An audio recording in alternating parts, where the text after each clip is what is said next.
Hey guys, welcome back here to the Fishing Teacher. Appreciate you guys joining me for today's episode. Today, guys, I want to talk about how you can make a comeback after a bad day on the water or a bad tournament or something like that, where you go out and you just suck and you can't get anything going and you got to go back to that same body of water like next day or next week or whatever. What you can do to turn it around. Because I got a tournament at Lake of the Ozarks this coming weekend, and I fished up there about a week and a half ago in a tournament, and I zeroed in that tournament. And I got a lot on the line in this tournament coming up this weekend. I've got to finish in the top 30 in the point standings to qualify for this circuit next year. I'm in 22nd place right now. So I've definitely got to catch some fish up there at Lake of the Ozarks for this weekend. I'm gonna give you guys sort of what my game plan is for turning things around from that bad tournament last weekend. Also, guys, 2 quick housekeeping tips before we get started. Just wanted to share something with you guys as far as Father's Day coming up. It's hard for me to get gifts. It's like I struggle to buy them. If you're the same way, guys, check out this Cast King. This is the Steel Stream Fishing Tools Kit from Cast King. Super, super cool deal, though, guys. Let me show you what comes with it. You got like a fillet knife, and you got pliers, you got grippers, you got scissors in there, lanyards, hook removers, different type of really cool things there. It makes a really good gift. So I'll put my Cast King link in the description of this video if you guys would like to get one of these kits.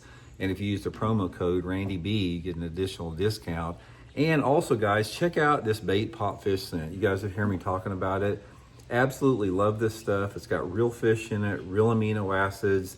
You put it right on your bait. You know, it's really easy to put on. Just rub it in there. Like I said, you just put it on any bait whatsoever. It's got sparkles in it.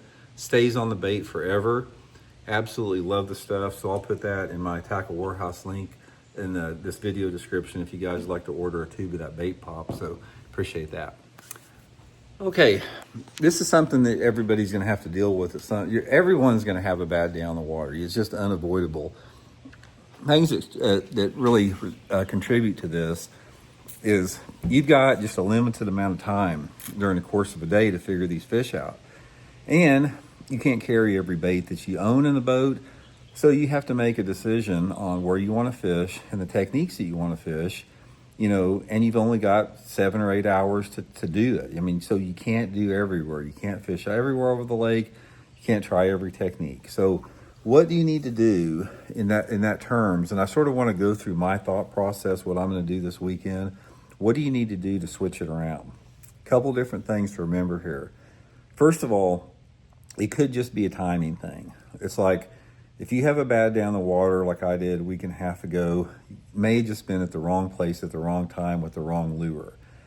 Say, for example, if I pulled up on one stretch of docks or something, maybe the light level was a little bit low, and if I'd have came back there, you know, at noon when the sun was off, it'd throw the shade off, and maybe those fish would have been more active. Or maybe instead of fishing a jig or creature bait, I should have fished a plastic worm or a tube or a spinner bait or whatever. So you may not have to make an area change, and I may not have to make an area change. Maybe it's just a technique change. So one of the things you want to do is if the conditions are similar, like say your water levels and your water temperature and your water clarity are all similar, and you're fishing, you know, within a week or so or 2 weeks of where you were before, a lot of times you're going to have some pretty good success, or you can turn things around by going back into those same areas where you have some confidence in, and maybe you caught fish there in the past, and just readjust your technique. Go to those areas at a different time during the day. It's like if you were fishing a slow bait, you know, 2 weeks ago or last week, try moving bait this week. If you were fishing a shad pattern, you know, crankbait or whatever 1 week, go to perch pattern or some type of a brighter color. You know, switch up your lure profiles, your lure categories, speed or retrieve, just try something different. Okay, that's one thing that could work.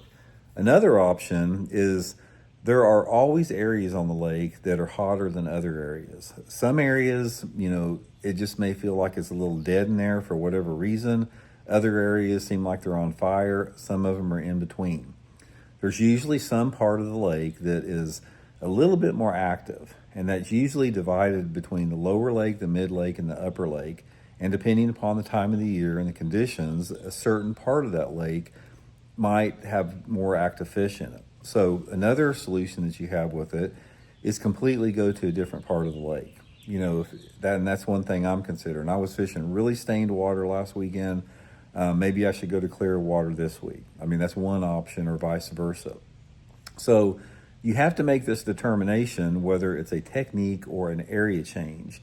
And you don't really know. And it's like I said, you don't really know because it's not like you've got, an unlimited amount of time to try everything and figure everything out. Like in my situation, I'm going to have about a day and a half of practice. So I have to find the technique, the bait, the color, the area of the lake that's going to work good. And it doesn't take much, guys. A lot of times you can get on something like this with one bite. One fish can point you in the right direction.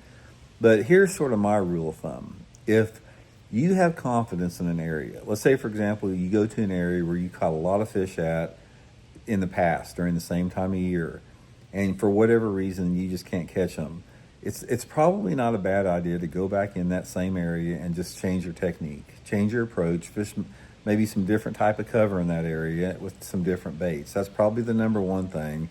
But if something doesn't feel right, say, for example, you get into that area and you can't see any bait fish, you can't get any bites, your confidence is starting to go downhill, which is a big one, then it's time to pull the plug and make a run. Get out of there, go to a different part of the lake, start with a fresh scratch, a fresh slate on there. Sometimes that's the best way to do it. Ultimately, you don't know until the fish tell you one way or the other. But main thing I wanted to stress on this video here, guys, is, you can turn it around. It happens all the time, but you've got to put yourself in a position to make that turnaround. The odds of you going back into the same area with the exact same bait a day or two or a week later and doing the same thing, and then all of a sudden the fish just start biting, that's pretty low odds. You're most of the time that's not going to work. Most of the time you're going to have to make some adjustment, about how you're fishing that area. So anyway, hope that helps you guys out, and we'll talk later.